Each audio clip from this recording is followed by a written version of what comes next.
ప్రత్యయానికే లోపం పూర్తిగా లోపం అయితే లుక్ ఉండొచ్చు కదా. అదే కదమ్మా, లుక్ ఉండాలి కదా. సో ప్రత్యయానికి కంప్లీట్ ప్రత్యయం హీని తీసేస్తున్నాం కదా, ప్రత్యయాన్ని తీసేస్తున్నాం అన్నప్పుడు లుక్కే ఉండాలి, లోపాసంజ ఉండొద్దు. అర్థమైందా? లోపసంజ ఎప్పుడు వస్తుంది? ఒంటరిగా ఒక్కొక్క దాన్ని తీసేస్తే. ఓకే, లుక్ ఎప్పుడు వస్తుంది? ప్రత్యయాన్ని లోపం చేస్తున్నప్పుడు, ప్రత్యయాన్ని అదర్శనం చేస్తున్నప్పుడు లుక్ వస్తుంది. అర్థమైందా? ఇప్పుడు మనం ఏం చెప్పాలి మరి? లోపసంజ తీసుకురావాలా, లుక్ తీసుకురావాలా? లుక్ తీసుకురావాలి. లుక్ తీసుకురావాలి. అది కన్ఫామ్గా మీరు చెప్పేయగలగాలి. ఓకేనా? హీ ప్రత్యయం వచ్చింది, హీ ప్రత్యయం మొత్తానికి లోపం జరుగుతుంది కాబట్టి లుక్ అనాలి. ఓకేనా? అతో హే హే లుక్. లుక్ అనేది ఉండదు మనకు. ఎక్కడ ఉంటుంది అది? అనువృత్తిలో. అర్థమైందా? అనువృత్తిలో ఏముండాలి అనేది కన్ఫర్మేషన్ మనకు అయిపోవాలి. లుక్ లుక్ ఆ, ఉండాలి. ఎందుకు ప్రత్యయానికి మొత్తం లోపం జరిగింది? ప్రత్యాదర్శనాన్ని ఏమన్నాము? లుక్ అన్నాము కదా. జనరల్గా ఉన్నటువంటిది లుక్, కండిషన్స్తో వచ్చేటువంటిది శ్లు. అర్థమైందా? జుహోత్యాదిగణం చేస్తేనే శ్లు అనాలి అక్కడ. ప్రత్యయానికి లోపం జరిగితే అక్కడ ఏమనాలి? లుక్. లు అమ్మా, ప్రత్యయానికి లోపం జరుగుతుంది. అమ్మా వినండి, మంచి వినండి. జుహోత్యాది గణములో ప్రత్యయానికి లోపం జరిగితే, అదర్శనం జరిగితే ఏమంటారు? శ్లు అంటున్నాం. జనరల్గా ఏమనాలి? ప్రత్యయానికి అదర్శనం అయితే లుక్ అన్నారు. లుక్ అనాలి. అర్థమైందా? ఎక్కడైతే మనము పర్టిక్యులర్గా చెప్తున్నామో జుహోత్యాది గణములో అని చెప్తున్నాం అక్కడ, అక్కడ ఏమనాలి? ప్రత్యయానికి అదర్శనం అయితే శ్లు అంతే. తర్వాత జనరల్గా ప్రత్యయానికి అదర్శనం అయితే లోపము. లుక్. జనరల్ గా లుక్ లుక్. ఒక్కొక్క వర్ణానికి లోపం అయితే లోపహ. లోపసంజ. అర్థమైందా? లోపహ. సో లోపహ చెప్పుకుంటాం. ఇదేమైంది? సో ఇది ఎందుకు వస్తలేదు? వేరే చోటున్నాను. ఓకే, క్లియరా? జనరల్గా అయితే లోపసంజ ఒక్కొక్క వర్ణానికి. ఓకే, ప్రత్యయానికి లోపం చేస్తే లుక్ అంటాం. జనరల్గా ప్రత్యయానికి లోపం అయితే అదర్శనం అయితే లుక్. తర్వాత జుహోత్యాది గణములో ప్రత్యయానికి అదర్శనం అయితే శ్లు. శ్లు. తర్వాత ఈ మూడు మీరు నేర్చుకున్నారు: లోపహ, లోపసంజ, శ్లు సంజ, లుక్ సంజ. ఈ లుక్ ఏమంటుంది? ప్రత్యయానికి అదర్శనం. ఎక్కడ ప్రత్యయానికి అదర్శనం? ఏమి లేదు. ప్రత్యయం అదర్శనమైందంటే లుక్ అనాలి అంతే. అర్థమైందా? పర్టిక్యులర్గా చెప్తే జుహోత్యాది గణము అని చెప్తే ప్రత్యయము అదర్శనమయ్యింది అంటే అక్కడ శ్లు. శ్లు. తర్వాత ఒక్కొక్క అక్షరం, ఒక్కొక్క వర్ణము లోపమయ్యింది అంటే లోపహ. లోపహ. అర్థమైందా? ఈ లోపహ దేని ద్వారా వచ్చింది? ఇత్ సంజ ద్వారా. ఇత్తని పేరు పెట్టడం వల్ల వచ్చింది.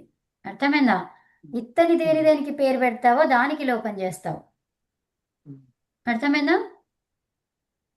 లోపహ ఇత్ ద్వారా వచ్చిందది. ఇత్తని పేరు ఎక్కడెక్కడ పెట్టావో దానికి ఏం చేయాలి? లోపము చెయ్యు. ఆ ఇత్ సంజలు ఒక్కొక్క అక్షరానికి పెట్టుకున్నామా, ప్రత్యయం మొత్తానికి పెట్టుకున్నామా? ఒక్కొక్క అక్షరానికి పెట్టుకున్నాము, అవునా? ఈ హల్ అక్షరము చివరిగా ఉంటే, తర్వాత అనునాసిక అచ్చులకని టవర్గములో నుంచి ఒక అక్షరము, చవర్గములో నుంచి ఒక అక్షరం అలా ఉంటే కదా.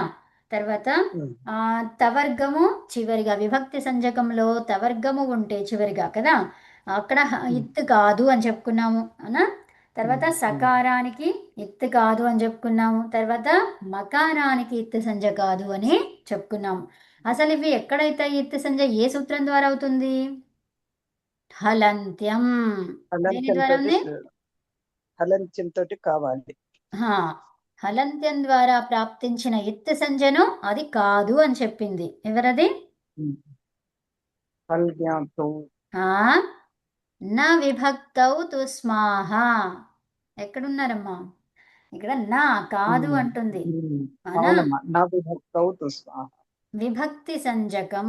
విభక్తి అని దేనికి పేరు పెట్టుకున్నాము? మూడింటికి. ఏమేమవి? సుప్పులకి, తర్వాత తింగులకి, తర్వాత చిత్తులకి. ప్రాగ్దిశ. షిత్తులకి ఓకే. ఏం చెప్పుకున్నారు? విభక్తి అవును అని పేరు మేడం. పెట్టుకున్నారా? చెప్ ఇది అసలు గుర్తులేదు ప్రాగ్దిశ. మేడం. ఓకేనా?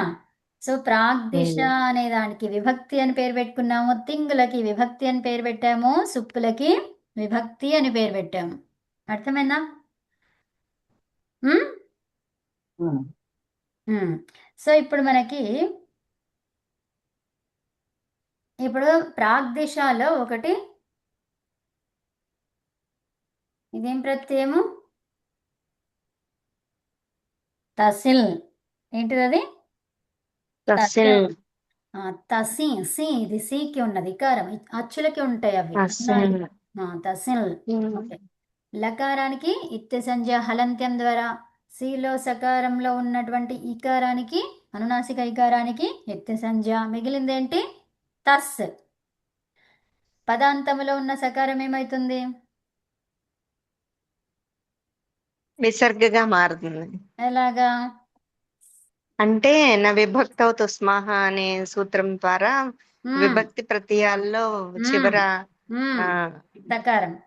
సకారంకి లోపం జరగకుండా విసర్గగా మారుతుందని ఉంది కాబట్టి విసర్గగా మారలేదు, దాని పని అయిపోయింది. సకారానికి లోపం చేయ దిత్త సంజ్ఞ కాదని చెప్పేసి వెళ్ళిపోయింది అది. నా విభక్తౌ వెళ్ళిపోయింది. స్మాహ అనేది వెళ్ళిపోయింది. ఇంకెవరు వచ్చారు? ససుజుషోరుహు. సజుషోరుహు. ఓకే. సజుష్ అనే శబ్దానికి అర్థం గుర్తుందా మీకు ఎవరికైనా? సజుష్. స్నేహితుడు, కంపానియన్. ఓకే. ఎప్పటికీ కంపానియన్. ఉండేవాడు, తోటివాడు. అర్థమైందా? సజుష్ అంటే ఏంటి? తోటివాడు, కంపానియన్. తోటివాడు. ఎప్పటికీ కంపానియన్. ఉండేవాడు, మన తోటి ఉండేవాడు. అర్థమైందా? ఈ సజుష్ అనే శబ్దానికి తర్వాత సకారానికి అర్థమైందా? ఏమొస్తుందంట? రు వస్తుంది. రు, ఇలా రు అనేది వస్తుంది ఆదేశం. మరి ఈ రు ఆదేశములో మనకి రు మిగిలింది. ఈ రు మిగిలింది కాబట్టి ఈ సకారంలో ఒకదానికి రు సరిపోయింది. మరి సజుష్లో ఎక్కడ పెట్టాలి అంటే ఎవరు వస్తారు? పరిభాషా సూత్రం వస్తుంది. ఏం చెప్తుంది అది? ఎక్కడ పెట్టుకోమంటుంది? రు అనేది ఎక్కడ ఆదేశం చేయమంటుంది? ప్రత్యయం మొత్తానికి మేడం. ప్రత్యయం మొత్తానికి కాదండి. ఏది ప్రత్యయము? సజుష్ అనేది శబ్దం అని చెప్పాను నేను. సజుషు శబ్దం. ఇప్పుడు రు అనేది ఆదేశం. ఈ రూలో ఏమున్నాయి? ర్ ఒకటే మిగిలింది. ఇప్పుడు ఇది ఎక్కడ పెడతావు? ఇందులో 4 ఉన్నాయి, 5 ఉన్నాయి. 5 అక్షరాలలో ర్ అనేది ఎక్కడ పెడతావు? తెలియదు. తెలియనప్పుడు ఒక పరిభాషా సూత్రం వస్తుంది. ఏం చెప్తుంది అది? ఎక్కడ పెట్టాలో తెలియజేస్తుంది. చెప్తుంది అది. ఇందాక చెప్పారు, ఎవరు ఆన్సర్ ఇచ్చారు చెప్పండి మరోసారి. ఎవరో చెప్పారు, కరెక్ట్ గానే చెప్పారు, చెప్పండి. అంత్యములో. ఎవరు? ఆ పరిభాషా సూత్రం ఏమున్నాయి? 3 సూత్రాలు ఉన్నాయి. పరిభాషా సూత్రాలు ఎక్కడ పెట్టాలనడానికి 3 ఉన్నాయి. ఏమేమవి? అలోంత్యస్య అంటే చివరి వర్ణానికి ఆదేశం అని చెప్తుంది అది. తర్వాత గిచ్చ. గిచ్చ అంటే గిత్ అయినటువంటిది కూడా చివరి స్థానంలోనే పెట్టుకో. ఓకే. అలోంత్యస్య అనే సూత్రం తర్వాత వెంటనే వచ్చిన సూత్రం ఏంటి? గిచ్చ. అంటే అలోంత్యస్య ఏం చెప్పింది? చివరి వర్ణానికి అని చెప్పింది. అంటే ఇక్కడ ఏమంటున్నారు? గిత్ అయినటువంటిది కూడా ఎక్కడ పెట్టాలంట? చివరిలోనే, అంత్యంగా. తర్వాత ఇంకేమన్నారు? అనేకాల్ షిత్ ఉంటే, అనేక అల్లు గాని షిత్ గాని ఉంటే ఎక్కడ? ఈ ఆదేశంలో. ఈ ఆదేశంలో మనకేముంది? రేఫ ఒక్కటే ఉంది. ఈ రేఫ అనేకాల కాదు, అది షిత్త కాదు, 2 కాదు. అవి 2 అయితే ఏం చేయాలంట? అనేకాలు ఉంటే లేదా షిత్ అయ్యి ఉంటే ఏం చేయాలి? సర్వస్య, ఈ మొత్తానికి తీసేసి ఆ ఆదేశం ఏం చెప్పారో అది పెట్టాలి అక్కడ, దాని స్థానంలో వస్తుంది. అర్థమైందా? సర్వస్య. సర్వస్య అంటే మొత్తాన్ని తీసేసి. మొత్తానికి. సో ఇప్పుడు మనకి అనేకాల రేఫ అనే దాంట్లో అనేకాలు ఉందా? లేదు, లేదు, ఒక్కళ్ళే. ఒక్క అల్లే ఉంది. అనేక అల్ అంటున్నాం. అల్ అంటే ఏంటి అసలు? అల్ అంటే అక్షరాలు అన్నీ, వర్ణమాలలో ఉన్నటువంటి లెటర్స్ అన్నీ, అచ్చులు హల్లులు అన్నీ అన్నీ. కలిపి అల్. ఓకే, అల్ అంతముగా ఉన్న అల్లుకి అంటే ఏంటి? అంతములో ఉన్నటువంటి ఏదో ఒక అక్షరానికి. అర్థమైనా? ఏ అక్షరం ఉంటే దానికని. ఇప్పుడు సజుష్లో ఏం అక్షరం ఉంది? షకారం. షకారం. ఈ షకార స్థానంలో ఎవరు వస్తారు? ర్ వస్తుంది. ఓకే, అప్పుడు అదేమైంది? అది సజుర్ అయింది. తర్వాత ఇక్కడ రేఫల్ తర్వాత ఇంకేమైనా ఉన్నాయా? ఇక్కడ ఏమీ లేదు. దాన్ని లేదు. ఏమంటాము? అవసానం. అవసానం. అవసానం ఉన్నప్పుడు ఏం చెప్పారు? విసర్గ పెట్టుకోమన్నారు. విసర్గ పెట్టమన్నారు. ఇంకొకటి విషయం చెప్పారు. ఇంకొకటి ఏముండాలి ఉంటే? ఒకవేళ కర్ర. ఖర్రే ఉండాలి. అర్థమైందా? ఖర్ వర్ణాలంటే ఖ రెండవది కనిపిస్తుంది అంటే 2 1 అన్నమాట. అంటే ప్రతి 5 వర్గాలలో రెండవ అక్షరము ఒకటవ అక్షరము. తర్వాత ర్ అన్నారు కాబట్టి ఇంకేమొచ్చాయి? షా, షా, సా, ఈ 3 అక్షరాలు. ఓకే, అంటే ఇవి 10 ఈ +3 13 అక్షరాలు ఖర్. ఈ 13లో మనకేమైనా ఉన్నాయా రేప తర్వాత?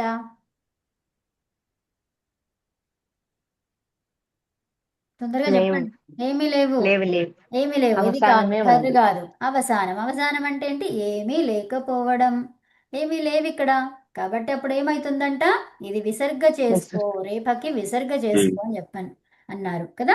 అప్పుడు ఏమైంది? అది సజుహు. సజుహు అంటే ఏంటి? కంపానియన్, తోటివాడు. అర్థమైందా? మనతో ఉండేవాడు, తోటివాడు. ఓకే, సో అదండి స్నేహితుడు. తోటివాడు ఎవరుంటారు? స్నేహితుడు. ఎప్పటికీ మనం ఎప్పుడంటే అప్పుడు ఫోన్ చేస్తాము, మాట్లాడతాము, రారా అంటాము, పోరా అంటాము కదా. సో అలాగనమాట. అవునా? చెప్పండి. ఏదో మేడం అని అన్నట్టుగా వినిపించింది. ఎవరైనా ఏమైనా చెప్తున్నారా? లేదు మేడం. ఓకే. సరే, సో అదండి. ఓకే, సజెష్ అంటే జనరల్ గా ఏంటి? కంపానియన్ అంటే ఉమ్, స్నేహితుడు కాకుండా జనరల్ గా మనతో కలిసి బతికే వాళ్ళు అంటే భర్త లేదా తోటివాడు. భార్య సో ఇప్పుడు ఏంటి? చెప్తారు. ఎప్పటికీ ఉండేవాడు. ఎప్పటికీ ఉండేవాళ్ళు ఎవరుంటారండి? ఎప్పుడంటే అప్పుడు కావాల్సినప్పుడు మనం చేసే వాళ్ళు ఎవరుంటారు? కంపెనీ కంపానియన్ ఎవరు? స్నేహితుడు. స్నేహితుడే. స్నేహితుడు. అతనికే ఎప్పుడంటే అప్పుడు లేపుతాము, రమ్మంటాము, కొడతాము, తిడతాము, అన్ని చేస్తాము. అతని మీదనే మనకి అంత స్వేచ్ఛ ఉంటది కదా. వాళ్ళ మీదనే స్వేచ్ఛ ఉంటది. ఏ స్నేహితుడు ఉంటాడో వాళ్ళ మీదనే ఎప్పటికీ ఉండేవాళ్ళు అంటాం మనం. అవునా? అది. మన ఇంట్లో ఉన్న వాళ్ళు కూడా కావచ్చు, మన పార్ట్నర్ కూడా కావచ్చు కదా, కంపానియన్. అతను ఎవరు అక్కడ? అవును. స్నేహితుడు. ఎప్పటికీ ఉండేవాడు, మనతో ఉండేవాడు కదా, మనకు ఆన్సర్స్ ఇచ్చేవాడు కదా. ఇచ్చేవాడు, ఆమె, 2 అవునా? ఇద్దరు అనమాట. భార్యకి భర్త, భర్తకి భార్య, కంపానియన్. అవునా? సో అట్లాగా అక్కడ ఏముంది? స్నేహం ఉంది అక్కడ. అర్థమైందా? ఆ పదం ఏంటిది? స్నేహం అన్నమాట. ఎప్పటికీ ఉండేవాళ్ళు ఇంకెవరున్నారు? భగవంతుడు. ఈ ముగ్గురు వస్తారు. ఎవరెవరు వస్తారు? స్నేహితుడు, భగవంతుడు, భర్త, భార్య. భర్తకి భార్య, భార్యకి భర్త. అర్థమైందా? ఈ ముగ్గురు స్నేహితులు, కంపానియన్స్. వాళ్ళు ఎప్పటికీ ఉండేవాళ్ళు మనతో. కాబట్టి ఒకటే పదంలో ఏం చెప్తాము? స్నేహితులు, స్నేహితుడు. స్నేహిత అంటే స్నే అంటే ఏంటి? స్నేహిత, హితాన్ని కోరుకునే అతను. సహపాఠి, సహ అవునా? ఉండేటువంటి అతను. అది ఆమె. ఓకే, సో ఇప్పుడు మనకి అలాగా చూసుకున్నాము. అయితే అతో హే హే అనే సూత్రము చెప్తుంది ఏమని? హీకి లోపం జరుగుతుంది అని చెప్తుంది అది. అవునా? తర్వాత ఈ హీ అనే ప్రత్యయం ఇంకెక్కడెక్కడ వస్తుంది అని చెప్పుకున్నాము? వా ఛందస్సులో వా అంటున్నాము, వికల్పంగా వస్తుంది అది. అవునా? సో వికల్పంగా వస్తుందా లేకపోతే లోపం అవుతుందా? ఉమ్? వికల్పం లోపం. ఆ, వికల్పంగా అపిత్ అవుతుంది అది. ఓకే, మనం హీ ప్రత్యయం గురించి ఏమన్నాము? అపిత్ అని చెప్పుకున్నాం. హీ అపిత్ అని చెప్పుకున్నాం కదండి. హీ అనేది అపిత్ అని చెప్పుకున్నాము. ఛందస్సులో అపిత్ అనేది వికల్పము. అంటే ఏంటి? వికల్పం లేకుండా ఏముంటుంది? హీ అనేది పిత్. అర్థమైందా? వికల్పముగా అపిత్ అన్నారు ఛందస్సులో. వేదములో హీ అనేది అపిత్ వికల్పంగా. అర్థమవుతుందా అండి? అది వికల్పం కాకపోతే ఏంటి మరి? లోపం. పిత్. అవునా? హీ అనేది అపిత్ అవ్వడము వికల్పంగా ఛందస్సులో. అర్థమైందా? హీ ప్రత్యయము వికల్పంగా అపిత్. వికల్పం లేకపోతే వికల్పం లేకపోతే పిత్. పిత్. అర్థమైందా? లోపం గురించి తర్వాత లోపం ఏంటో చెప్పుకున్నాము. అదంతంగా ఉంటే లోపం అవుతుందని. అవునా? అదొకటి. తర్వాత సెకండ్ ఏంటిది? అదంతాంగం ఉంటేనేమో లోపం అయిపోయింది. దానికి కండిషన్ ఏం లేదు, ఇలా ఉండాలి అలా ఉండాలి అని ఏమీ లేదు. అనదంతమైతే హీకి లోపం అవుతుందా కాదా? అనదంతంలో రెండు చూసుకోవాలి. ఏమేం చూసుకోవాలి? దాన్ని ఏమంటాము? సంయోగం. ఓకే, సంయోగము ఉందా లేదా? అర్థమైందా? సంయోగము అసంయోగం. ఓకే, సంయోగము అసంయోగం. అయితే అసంయోగములో ఉంటుంది. అసంయోగములో హీ అనేది ఉంటుంది. సంయోగములో లోపం. అర్థమైనా? అనదంతం ఉన్నప్పుడు అది దాన్ని రెండు విధాలుగా విభజించుకోవాలి. అది సంయోగమా అసంయోగమా గమనించాలి. అర్థమైందా? ఓకే. సంయోగమైతే ఏమైతుంది? అనగంతములో లోపం జరగదు. ఆ, అసంయోగం అయితే లోపం జరుగుతుంది. నేను అడిగిన క్వశ్చన్ చూడండి. సంయోగం అయితే ఏంటి? లోపం జరగదు మేడం. అక్కడ రాసింది ఏముంది? డి ఆదేశంగా ఉంది. ఏముంది చివరిగా? లోపహ అని కనిపిస్తుందా లేదా? అనదంతం సంయోగం ఏమైంది? మేడం ఏమైంది? లోపం. అసంయోగం అయితే సంయోగానికి లోపం. అసంయోగం అసంయోగానికి లోపం జరగదు. అర్థమైందా? నా లోపహ దాన్ని ఏమంటాము? నా లోపహ. నలోపహ. నలోపహ అని అంటామా? తప్పది. ఏమనాలి? లకారం ఉంది ఇక్కడ, హల్తో మొదలైంది. అలోపహ. ఏమనాలి? అలోపహ. దాన్నే ఏమంటాము? లోపం కాదు అంటాము. అవునా? సో దానికి నా నా అని కూడా చెప్పుకున్నాం. నా అంటే పక్కన రాయాలి. దీన్ని కలిపి రాస్తే ఏమైంది? నకారానికి లోపం అయ్యింది. అవునా? సో లోపహ. సో లోపహ ఎప్పుడైతుంది? సంయోగం ఉంటే. ఆ సంయోగం దేంట్లో చూసుకోవాలి? అనదంతంలో చూసుకోవాలి. అర్థమైందా?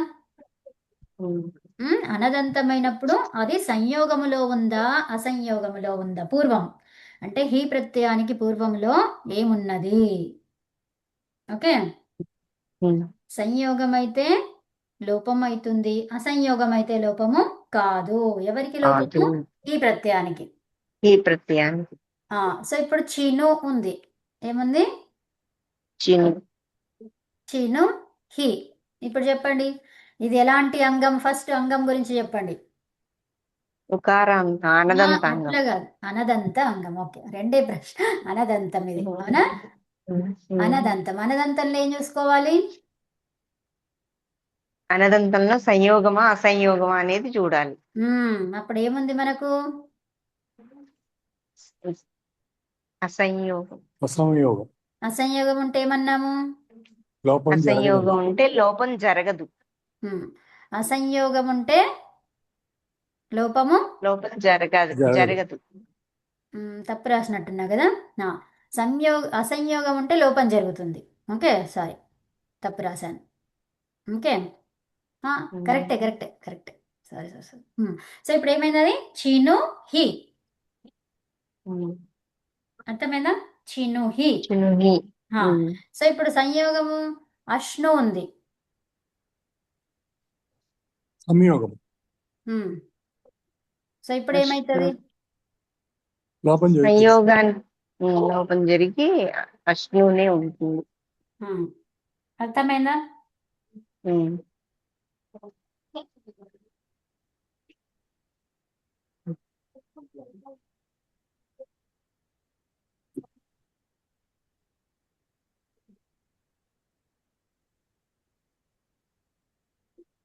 ఒక్కసారి నేను అది చూస్తున్నాను ఉమ్. చిను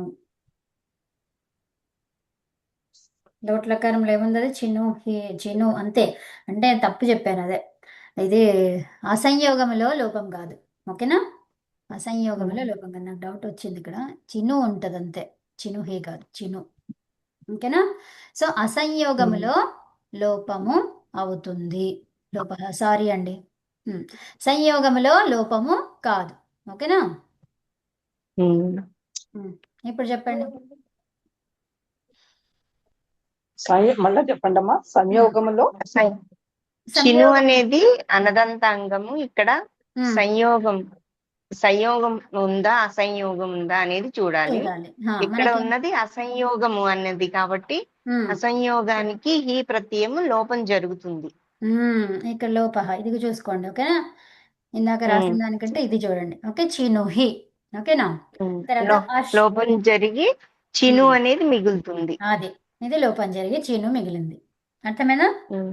ఉమ్. ఉమ్. తర్వాత ఇప్పుడు మనకి అశ్ను ఉంది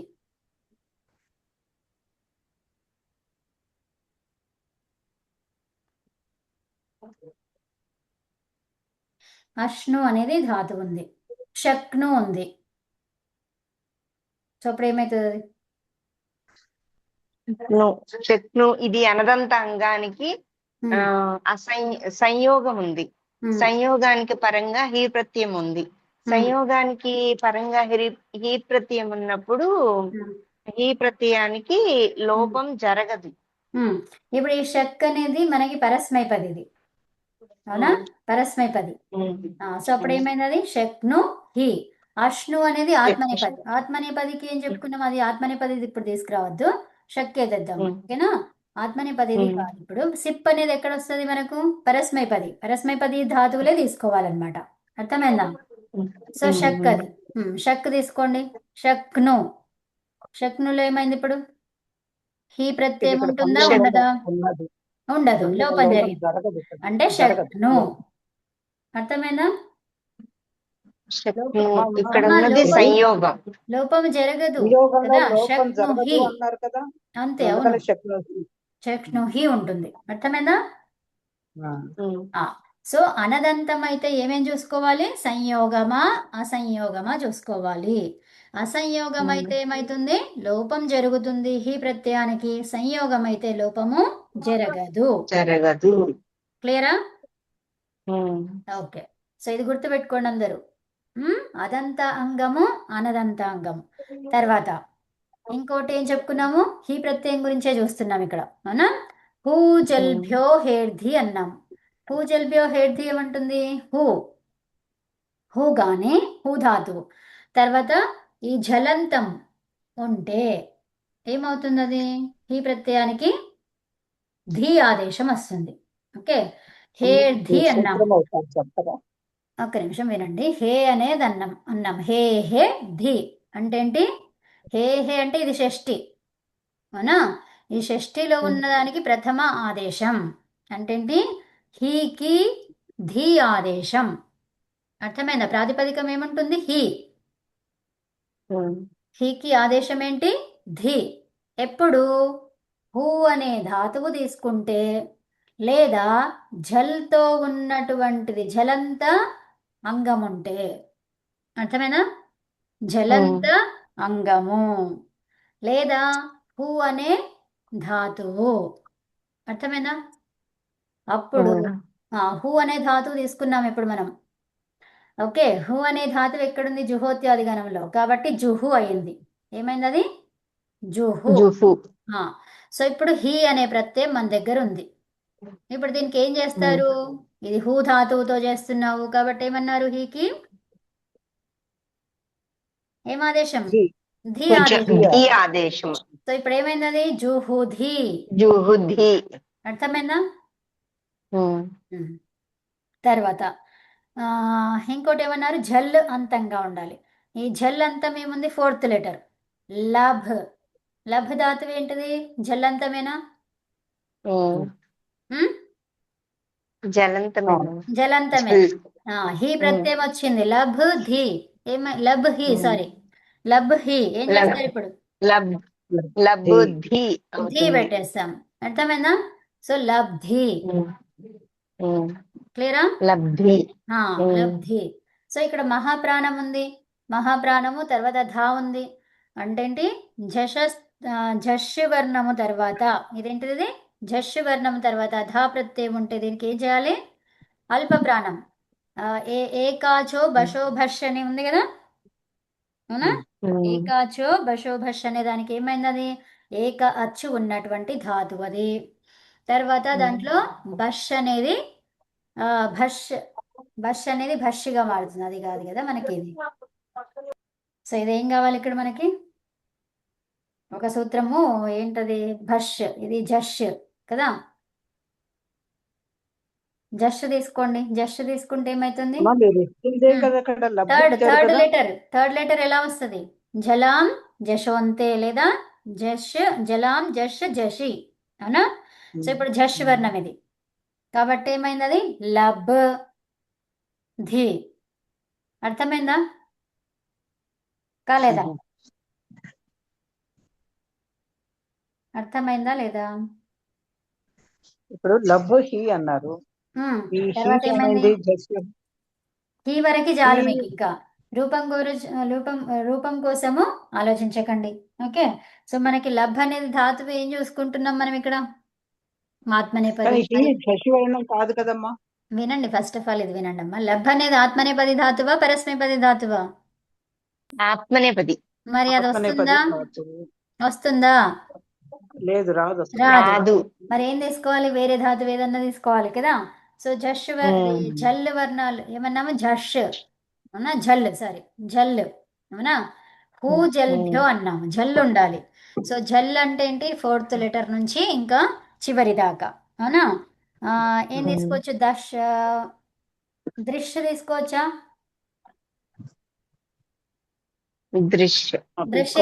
దృశ్యర్ ప్రేక్షణే. ఓకే, దృశ్యర్ ప్రేక్షణే. సో దృశ్యర్ ఇరుత్ ధాతు కాబట్టి అదేంటి? ఉభయపది. ఉభయపదిలో మనం పరస్మైపది ఉంటుందా ఉండదా? ఉంటుంది. అంటే ఇప్పుడు మనం పరస్మైపది చేస్తున్నాం. పరస్మైపదికే సిప్ ఉంటుంది, అవునా? ఆత్మనేపదికి ఏముంటుంది? థాస్. ఏముంటుంది అక్కడ? థా. ఆతాంఝ థాస్, అవునా? థాస్ ఉంటుంది. మనకి సిప్ ఉండదు. ఆత్మనేపదిలో సిప్ ఉండదు కాబట్టి అది రాదు. అర్థమైందా? సిప్కి ఆదేశం అది, అవునా? అయితే ఇప్పుడు దృశ్య ధాతువు, అది దృశ్యలో ఏముంది? జల్లంతం ఉంది. ఈ జల్లంతం ఉంటే హీకి ఆదేశం ఏంటి? ధీ ఆదేశం. అప్పుడు ఏమైంది? అది దృశ్యలో ఇక్కడ షకారం. ఇలా షకారం ఉన్నదానికి మనకి ఏం చెప్పుకున్నాం మనము? షకారం, అవునా? తర్వాత ఇంకా ఏమైంది? అది షకారం ఉంది ఇక్కడ. షకారం తర్వాత ధా ఉంది. సో ఏమవుతుంది? అది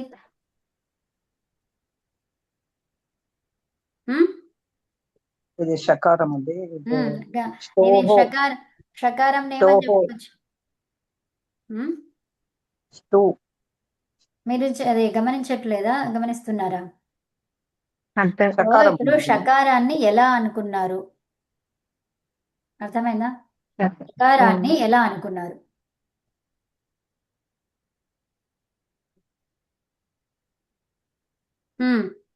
సో ఇప్పుడు మనకు దృశ్య అని చెప్పుకున్నాం కాబట్టి అనదంతము. అనదంతము కరెక్టే, కానీ దృశ్య ధాతువు ఎక్కడుంది? ఇవన్నీ మీరు ఇలా చూడాలి, ఇదంతా కూడా. సో దృశ్య అనే ధాతువు ఎక్కడున్నది? ఏ గణములో ఉంది? అవునా? అదంతమా అనదంతమా అని ఫస్ట్ ఆఫ్ ఆల్ మనం చెప్పగలగాలి. ఎప్పుడు చెప్పగలుగుతాము? ఇది ఏ అన్ని గణములోనిది? ధాతువులు అలవాటు అయిపోతే హా. అప్పుడు చెప్పగలుగుతాం. సో దృశ్య అనే దానికి ఏం చెప్పుకుంటాం మనం జనరల్ గా పశ్యతి అంటాం. అంటామా? పశ్యత్ అంటాము అంటాం. అంటే ఏంటిది? షిత్ వచ్చింది. షిత్ వచ్చింది అంటే ఏంటిది? అదంతాంగం అయిపోయింది. షిత్ ఎక్కడ వస్తుంది? అదంతాంగంలో వస్తుంది. ఇంకా అనదంతంలో కూడా వస్తుంది. స్ను అన్నాము. స్ను కూడా